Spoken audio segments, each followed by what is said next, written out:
some are going to get taken out by the IRS mafia, and they're going to go get a job at those companies, right? And then some of them are going, you're going to get your YouTube channel shut down. Let's go. If you can teach a roofing salesman how to talk about this, then you're going to be able to get yourself a disproportionate amount of success in the market. Give us some predictions. Give me some predictions that we can say whether they'll be right or wrong actually in a year. You know what? I actually would like to put this kind of stuff Yeah. on the record because I myself want to test my future predicting machine. Hey, how's it going? It's Tim Brown, and this is the Hook Better Leads podcast. And today I have the pleasure of hanging out with Adam Sand. How you doing, Adam? Doing great, buddy. Thanks for the Let's invite. do that. There we go. There we go. Much Good better. presidential handshake. Yes. So we're talking about the future of roofing. What will the next 3 to 5 years look like? We'll talk about different time frames, but the point is how can you survive and thrive in the next 3 to 5 years? Adam, what makes you kind of uniquely qualified to talk about this? I think that what makes us different is that because of the nature of our unique customer avatar, so you know a lot about this, and imagine your audience has to learn about this. You have a ideal customer avatar of some kind that you particularly chase. So like in my roofing company, we would say that would be professionals between 35 and 55 who have teenage kids living in the home. They live in a suburban type house that's got it's a 2-story front attached garage, 612 pitch, 2,600 square foot house, and they're usually like a professional or a business owner or a or like military, like some kind of like service member, because we feel that those are the people that align most with our marketing and our branding, right? And so to kind of just nail this a little bit more, we feel that like say a mechanic wouldn't be an ideal customer avatar for our roofing company because they would look at it and say, well, the dealership charges me out at 140 an hour and they pay me 35. So if I could just find me in the roofing space, then I wouldn't have to, pay that full price. That's not our ideal customer avatar.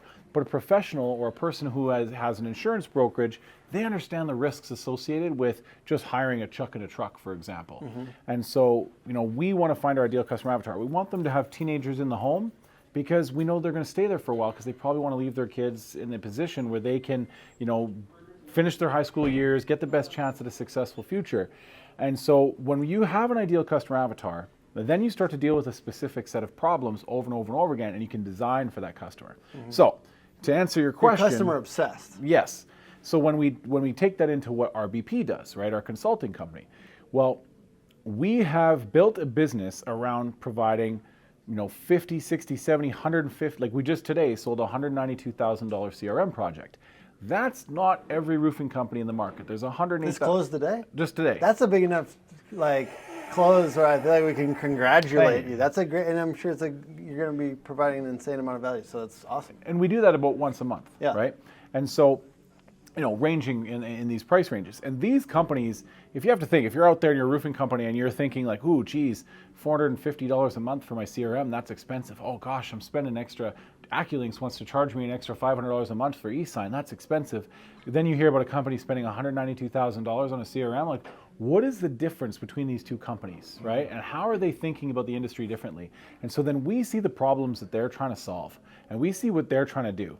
And the unpopular opinion that you can't say when you're trying to sell 10,000 roofing companies on using your software. So if you're a company cam or a coaching business or like an online school that's teaching one thing or another, you can't say some of the things that we can say. You can't have some of the conversations because you would alienate your audience. But we're not alienating. That some contractors are not great. Yeah, like that basically. I'm okay with being a little bit forward. I think you but talk I think about, it's like I say that 80% of contractors don't have a constitutional right to be Yeah. successful. Yeah. They have a right to exist. They have a right to their pursuit of happiness. That's their constitutional right. But that doesn't guarantee them that they're going to get there. And that's where I lose some of the audience. The unpopularity comes in, and it's you're okay. Like, this is my audience. I'm pursuing high-level contractors. I do talk to, let's say, newer roofers that some of them may not make it and stuff like that. And I think that is part of this. But in general, like as far as our customer, I'm not going after the masses per se. I'm really going after growth mode roofers that are like in it to win it. And that 20%, they don't give a damn what I have to say, right? So if your back's up against the wall, it's either because you know I'm right or you don't care and I'm wrong because you're not that guy. And so I would say, I'm going to throw my little of why you should listen to this guy as we talk about the future of roofing. First of all, he's obsessed. The customer experience, he's obsessed with it. It pulls no punches when he tells people how it is. Like I watch, you're good at clickbait on your lives too, and I always watch them and I always get something out of it of value. And I think you are you've been really thinking about this topic a lot, because I know that you've been on the panels about it. You've been with a bunch of experts in the roofing industry thinking and talking about this on a regular basis, and you're going to be also sharing about it in December and Roofing Process Conference. So come check that out, because I think in the next 3 to 4 months we're going to have a lot more information on what is shaping up to be a recession, which is a lot of opportunity, but it's also a scary time for a lot of people. So in this next few years, what are you, give us some predictions. Give me some predictions that we can say whether they'll be right or wrong actually in a year. You know what? I actually would like to put this kind of stuff Yeah. on the record, because I myself want to test my future predicting machine, right? Yeah, exactly. Because all of us here, all we can really do is do the data, right? Yeah. And because we build complex systems, I'm really attracted to Yes. making database decisions. And so let's start with a few data points that I think are going to create some opportunities for some and some opportunities to lose for others. So, you know, when we look at the housing market and the mortgage market, so right now, if you're a loan officer, this is the conversations that you're having. Refinances. So if you had a $500,000 house, you could and it was paid off, you could refinance that mortgage. You know, low interest rates, you could make a $3,000 payment. It was great. And a loan officer would make $10,000 commission off that deal, right? Well, refinances are down 94%. So refinances are basically all but gone because interest rates are higher. Mortgage applications are down 54%. $1 million homes that are either projected to build, permitted to build, or awaiting sale by new builders, that graph is going up, and there's an inverse line going down for people applying for $1 million mortgages.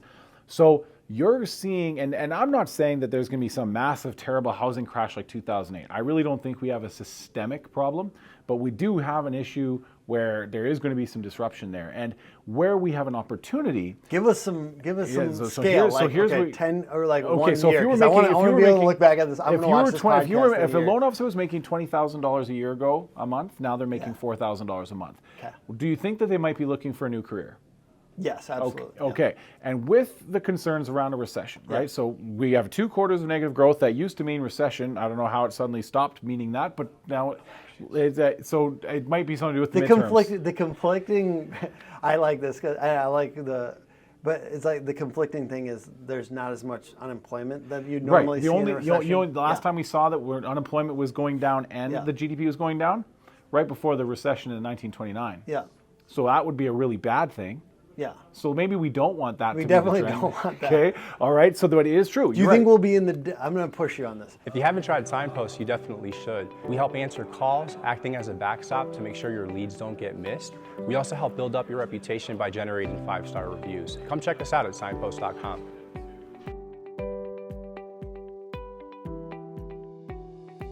Do you think we'll be in the depths of a pretty harsh recession in 1 year from now? I don't think so.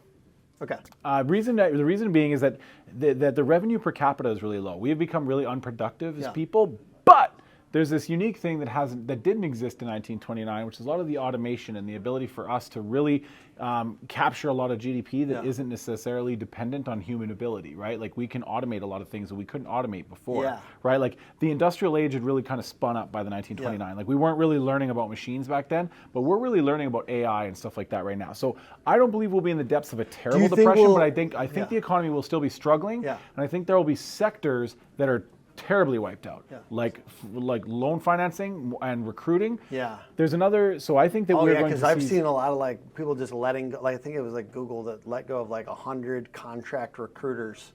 Just well, here's another great thing. So recruiting in 2021 was the mortgage broker of 2008. Yeah. In recruiting, there was people working 3 jobs remote, and recruiters were recruiting people to go take jobs, and they were getting paid, 10% of a year's salary or 20% of a year's salary to get people to do placements. And people have been going from $80,000 to $120,000 a year in 16 months because of this inability to host hiring fairs and have people come into the office and hire. And people were working 2 and 3 jobs, but their bosses only think they're working 1 job. And so you're going to see unemployment, you're going to see wages go down, you're going to see opportunity. There you go. So that was going to be one of my next questions around like in 1 year, do you think unemployment, because is that like 3.4 or something somewhat historic low? Do you think that will go like? Absolutely. So I think that's a really great prediction. Like, I don't think we're give going to us get a number just for fun, because you said you like to test your predicting. Oh gosh. Give us like that's a weird one. That's Like, I think you're very smart. That's why I like to ask. Let's say 9. I think I was going to say 10. So Yeah. like boom. Let's say 9%. Is it? All right. Is it like? Go put your note in the comments. 9 or Prices? 10. Is it? Yeah. That's very good. What would you say is Here's a your better one. prediction for unemployment in 2023? What do you think? July. What do you think interest rates are going to go to? Ooh, I don't know enough about that topic. I would say 10%. Okay. And that's going to hurt some people. Yeah. Right. And so that combined with the fact that these loan officers are not going to have jobs now, because this is all great. Okay, now we're being doomsday soothsayers and all this kind of stuff. But what does this mean for you? Well, things are going to change in the market, and I think homeowners are going to be looking at financing a lot more. You've seen a lot of new things come out with this inflation reduction and extending the tax credits for things like solar. And now you're seeing things like the GF Timberline solar product coming out. F-Wave partnered with Fuji Solar. That was a beautiful thing that we got that for this market, right? Right. The more people are going to want to do solar. And so you're going to so if you were now if you're a roofer out there saying I don't know anything about tax credits and like selling a $60,000 solar roof, that's hard and all this kind of stuff. Who do you think knows about that? Loan officers. Loan officers will know how to capture these clients who would rather take their insurance claim and finance it and keep the money that they get their insurance from the insurance company. Then they could maximize their tax credit by using that financing money to add on solar, and then they could reduce their power bill. So now they're going to reduce their monthly cash flow, keep their insurance claim, and finance a better roof that's going to be producing power better for the environment, and then they're going to get this big tax credit. So they're going to get 2 big wads of cash in the middle of a recession. If you can teach a roofing salesman how to talk about this, then you're going to be able to get yourself a disproportionate amount of success in the market. Now, where is this going to come from? You have to bring in talent. Well, you've never been able to afford that talent, because that loan officer could write 3 deals a month and make 20 grand a month, 30 grand a month, no problem. He wasn't interested in talking about roofing, but now that he's making 4 grand a month, he's looking for opportunities. I love it. And this industry has that opportunity. And so I think if you're a roofer, you need to be trying to reach out to loan officers and showing them that this is an industry, because you go look at the best solar guys in Hawaii, in Nevada, in California, look at the best guys. Mortgage brokers. Why? Because they understand this stuff. They understand how to say, okay, we can make a payment and then we're going to offset it with your solar power. We're going to extend it out 25 years. We're going to use a tax credit to pay down the loan. We're going to partner with a bank that re-amortizes the loan by the time you get your tax credit. So when you apply the tax credit, what you're paying for your solar panel is actually less than you used to be paying for power. So you were paying $420 a month for power. Now you're paying $360 on your loan, and you're not paying for any power. Or you could just slow this down to 0.7x and then memorize it and then teach it to your sales guys just from this. No, but I want to so that's a very actionable, specific thing that people could do as an opportunity. What other opportunities do you think, because that's very actionable, I like it. Is there anything else that you got that's specific that that people should be looking at this next few years as an opportunity in this recession? So I don't want to give too much away, because I really do want to save, and I don't want to give it away before I've really fine-tuned my thoughts. I practice a bit at the One Industry, One Model.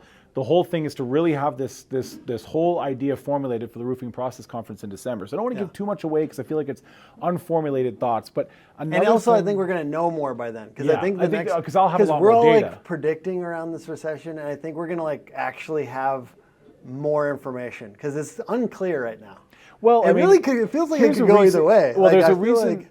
It could go boop and go up again. I've been watching my stock market, stock portfolio go up. So I'm like, what is this? Yeah, it's tough to predict. And so there's another thing that, we heard about the IRS hiring 87,000 agents and whatnot. And so now this is something that we're going to politics. It's become political. Yeah, sorry. But here's the thing. They did say that they were looking at roofing companies. Like, that was said. They said that this was released. There was a whistleblower that released that roofing companies were an example as to what they need to be of the 1099 employees. Because of the 1099 employees, right? And so you're going to see some roofing companies that are going to start getting in trouble, because they're going to say, okay, who's this person? Why didn't he pay the right amount of tax? Where is he?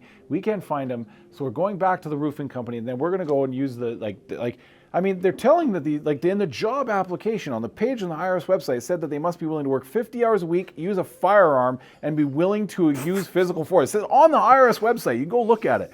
Like that they were. This is like 1984. It's a sheriff of Brave New Rottingham. World Okay? shit. This is Yeah. like Robin Hood's gonna be shooting at these guys with arrows. Yeah. Okay. But the point is that this whole situation with the 1099 workers is going to cause some people, because there's people who are within the gray, and there's some people who are totally in the green, and there's some people who are so far in the red that they're going to be made an example of. Yeah. And they're going to get their kneecaps clipped. And what's going to happen is that those guys are otherwise great business owners, but we have turned a blind eye. Sure. We have turned a blind eye to all the illegal work practices in this industry for so long. Some of that's them a we joke. need to continue to have turn a blind eye, or it will be bad. It would be bad because there's I get it. How are you going to get roofs done without Mexicans? You got one legal guy paying 7 other guys cash. How are you going to get your roofs I done? mean, that's a real thing. It's absolutely a real thing. Like, So should we grant? So the conversation: do we grant them amnesty and start making them pay taxes? And we can't. You can't.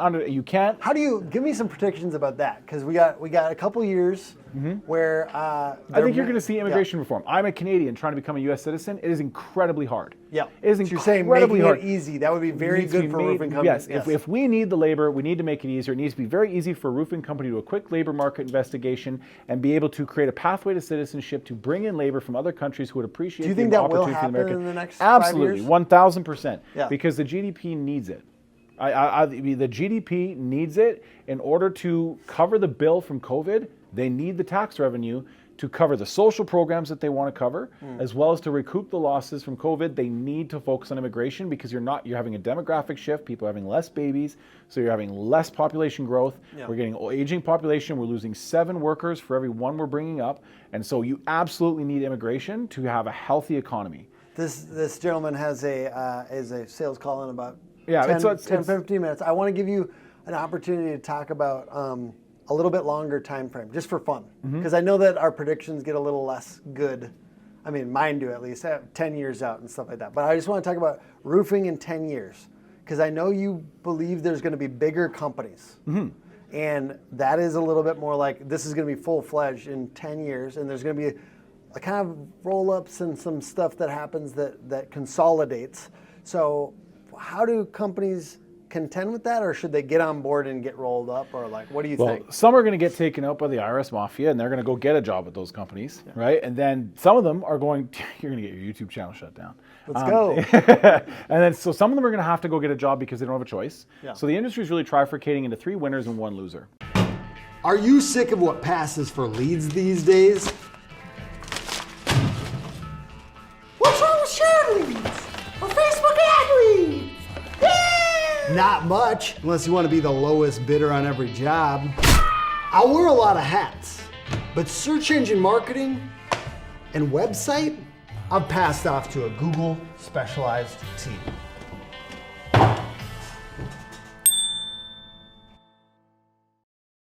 Okay, so you're going to have Ford, Dodge, and Chevy Roofing, right? They're going to be nationwide players. They're going to be strong players. They're going to focus on mass market services, right? And they're going to gobble up a lot of the talent in the industry because they can afford to disproportionately pay for a higher wage right now, right? To acquire great people. They're in a people acquisition game. They're going to take that integrator that works for your roofing company that you think is never going to leave because you pay them $160,000 a year. They're going to offer them 400 points to steal them. And these are like, where are they coming from? You got like big tech, you got like maybe even insurance, or like you got big tech, you got insurance, manufacturer. I don't know about manufacturing. I know Okay. insurance is investing in private equity. Private equity is buying interest in roofing, and then you're going to see some warranty stuff happening. Yeah. And I've talked Angie's to then roll up, probably. Angie's, and then you're seeing some of our Some of the- industry friends, right? yeah. People in the industry Yeah. who have grown great businesses, and so you might have to learn who to align with. But then there's a second run, and that's Yeah. the strong regional player, where you build a moat around your business. You maybe focus on specialty products, commercial roofing, maintenance programs, coatings, things that maybe aren't going to be small potatoes for them or too complicated. It's like a John Wayne head for the hills type thing, where you go to the place where the terrain's a little more difficult, and they'll say that that's a thing for like Q4 2027, they're going to look at that. Right now, they're going to focus on ICO shingles. You know what I mean? And they're not necessarily going to go after niche metal products or something like that. So that's a way to build a moat around your business and really focus on designing for the customer, because some customers won't want to do business with them. That's plain and simple. The third one is some guys are just making a good net profit, and they're going to wait for the music to stop, and when they don't have a chair, they're just going to dip out and run. The fourth one is the people who don't try and be any of those things. They don't pay attention, and they're going to lose, or they're just going to fight and fight and fight, and they're going to be like the ones who get made fun of by Kevin O'Leary on the Shark Tank. Like, you know what I mean? They're just the guys who just never are going to catch a break, and it's because they're never going to respond to the real market conditions. How can you assess what your strengths are now? Let's say if you're a roofing company that's doing $3 million, for example, and assess what you're doing now and kind of prepare yourself for these inevitable changes, especially this big, like where there's going to be regional and massive players. How would you play, or would you, if you were that person, like be prepared to be bought or something? If I was in the United States, I would be looking at how do I either build a moat around my business, or how do I position myself for acquisition, right? And so I will be talking to some smart people in the industry. There's lots of guys out there. You know, there's lots of sponsors of this show. I mean, you want to start looking for some expert help, right? At the end of the day, you are not equipped with the knowledge or the experience to make this decision. You're equipped with other knowledge and other experience that allows you to be great at your job. But when it comes to making a great direction for your business over the course of a 10-year time frame, the smartest people think on the longest possible time horizons. And if you don't have a lot of practice in that, because you're busy focusing on the season, the week, the month, the quarter, and you're not used survival to thinking on now, please, because we all get in that mode, right? Just how am I surviving? And sometimes you make worse decisions because I need this business now. Yeah, and you're really in that entropy, that entropy level of business where you're constantly just dealing with a struggle, growing, dealing with a struggle, growing, dealing with a struggle, growing, but you're never really plotting a course on a long time horizon. That's where you need to get some expert help. You need to find out, you need to talk to some people, get them to take an honest look at your business and help you chart a path forward. And there's no shame in that, right? Who would you, like, besides you, because I know that you consult with roofing companies, who else in this industry would you suggest as far as consultants or people that could be good people to speak into your process and your systems? I would say that Randy Brothers, right? He knows a thing or two. He's obviously helped a lot of roofing companies, and I think that he is really interested in this kind of thing. I think Hunter, obviously Hunter Blue, having sold his roofing company, he knows a fair bit about this. I mean, I've seen some really smart guys at Contractor Coach Pro. I don't know how much they know about it, but I would say that they're worth talking to.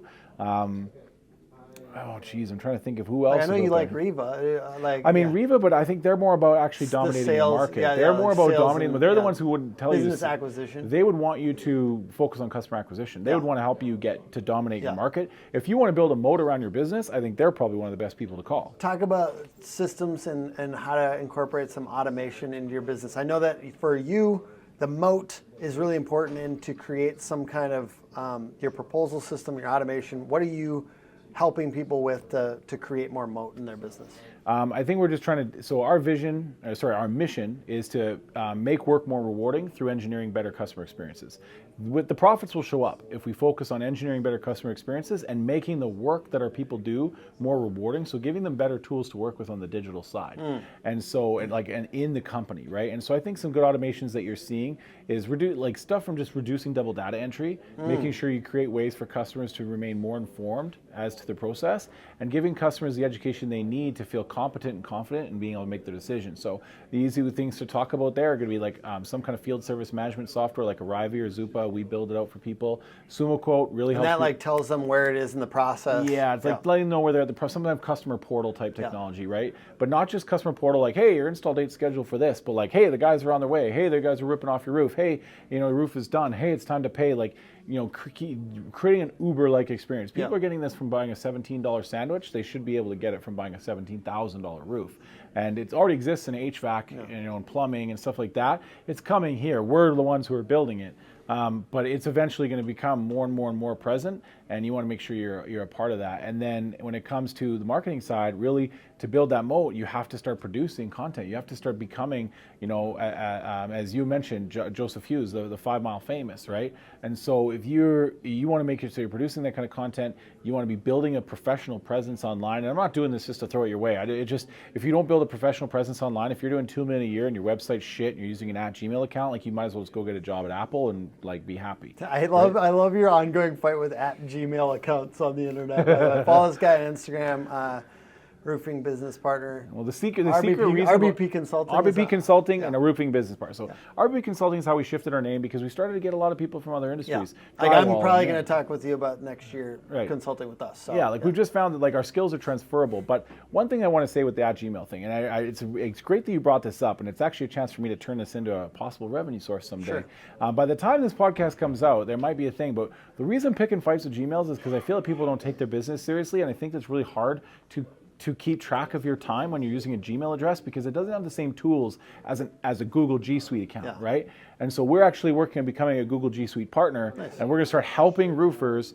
Because I like my that. thing is like we're selling these $100,000 CRMs, but we have nothing to help the little guy, and so we want to find a way to help the little guy. And one thing the way we're going to do it is to get them from stop being like ghettogary@gmail.com, and we're going to actually get them to be like Gary@ghettoroofing.com, and actually help them get set up. You're going to get them level set up. it up. Yes. That's a level up from Yeah. ghettogary@gmail.com. We want to get them up to actually having their domain represented. And I think if we can help people get past the level 1 step, after they get past some level 2, level 3 problems, they'll come to work with us on the level 4. Because we've always said, we're not your first money people, we're your last money people.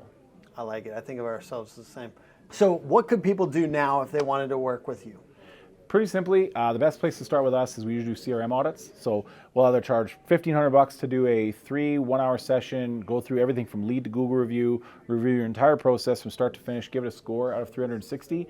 Bigger companies where there's more of a chain of custody with files going through the offices and they have more moving parts, we'll charge $5,000. We'll fly out, we'll go review your process from start to finish. We'll also do our solution extraction, which is where we get everybody's opinions on it. We want to create an atmosphere where people be willing to accept change management. It's probably the best way to start working with us is to really let us do an audit, right? It's like get a medical checkup on your business. Let us put our opinions and our ideas into your business and see what we would do. And if that kind of stuff makes sense, then we can talk about what product or service we should implement next. And I'll just kind of pitch one of yours because I like it a lot because I see a lot of roofing companies with really shitty proposals and presentations. And like, so from what I understand, there's Sumo Quote implementations and the work that you've done around making the visual options. So like they have beautiful visual options for pairing roofs with siding and your exterior like style elements and stuff like that. And I think it's a really compelling way to upsell. Yeah. And so I think people should be looking to you guys for possible Sumo Quote implementation, both on the proposal and the maybe even the sales presentation side, because I think that there's basically a lot of poorly made ones. Yeah, we try and use the technology to create a consistent deliverable in the sales presentation. You're going to learn all kinds of objection handling and sales techniques from a lot of people out there in the industry. But we just want to create a controlled variable as far as the presentation goes to make it so that at least we're creating a consistent message and making people feel confident and competent in their ability to make a decision. That's the one thing you want them to do in roofing is whether we're right or wrong, make a decision. Let me know. You know what I mean? And then all the sales and objection handling can come after that. Awesome. What's the .com? This is roofingbusinesspartner.com. Awesome. Check that out. Thank you so much for being on. The podcast is put on by hookagency.com. Hook Agency all over social. Always a pleasure. Thank you. Okay, man. Thank you very much. Yes, sir.